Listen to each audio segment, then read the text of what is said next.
হতাশ না হয়ে লেগে থাকলে যে সফল হওয়া যায় তার প্রমাণ কেনটাকি ফ্রাইড চিকেন বা কেএফসির প্রতিষ্ঠাতা কর্নেল হারল্যান্ড ডেভিড স্যান্ডার্স। মাত্র 5 বছর বয়সে তিনি বাবাকে হারান। 16 বছর বয়সে স্কুল থেকে ঝরে পড়েন এবং 17 বছরের মাথায় মোট 4 বার চাকরি হারিয়েছিলেন।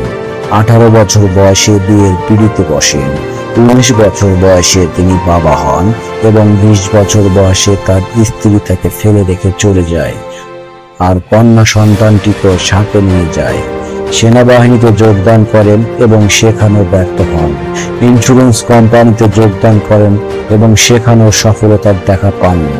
নিজের মেয়েকে নিজেই অপহরণ করতে গিয়েছিলেন এবং সেখানেও ব্যর্থ হন। চাকরি নিয়েছিলেন রেল লাইনের কন্ডাক্টর হিসেবে, সুবিধা করতে পারেননি। অবশেষে এক ক্যাফেতে রাঁধুনির চাকরি নেন। 65 বছর বয়সে তিনি অবসরে গিয়েছিলেন।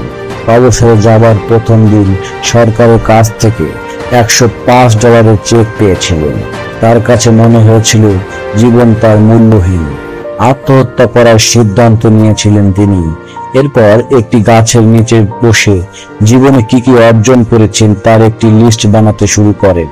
তখন তার কাছে মনে হলো জীবন এখনো অনেক কিছু করার বাকি আছে। তাই তিনি বাকি সবার চাইতে একটি জিনিসের ব্যাপারে বেশি জানেন, তা হলো রন্ধন শিল্প।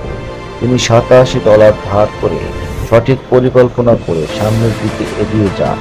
দেরিতে হলেও অবশ্যই আপনি সফলতম হবেন। তিনি $87 ধার করলেন। সে চেকের বিপরীতে আরো কিছু মুরগি কিনে নিজের রেসিপি দিয়ে সেগুলো ফ্রাই করলেন। এরপর কেনটাকিতে প্রতিবেশীদের দ্বারে দ্বারে গিয়ে সেই ফ্রাইড চিকেন বিক্রি করা শুরু করলেন। জন্ম নিল কেনটাকি ফ্রাইড চিকেন তথা কেএফসি। 65 বছর বয়সে তিনি দুনিয়া ছাড়তে পেরেছিলেন, আর 88 বছর বয়সে এসে কর্নেল স্যান্ডার্স মিলিয়নার বনে গিয়েছিলেন। স্মরণীয় হয়ে আছেন কেএফসির প্রতিষ্ঠাতা হিসেবে।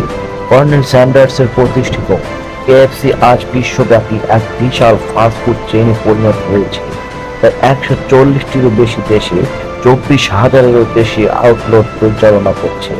স্যান্ডার্সের সংগ্রামী জীবনের গল্প এবং তার উদ্ভাবনী রেসিপি তাকে চিরস্মরণীয় করে রেখেছে। তাই হতাশ হবার কিছু নেই। আপনার হাতে এখন অনেক সময় আছে বিনিয়োগ হবার, শুধু চেষ্টা দিতে হবে। হতাশ না হয়ে সঠিক পরিকল্পনা করে সামনের দিকে এগিয়ে যান। দেরিতে হলে অবশ্যই আপনি সফল হবেন।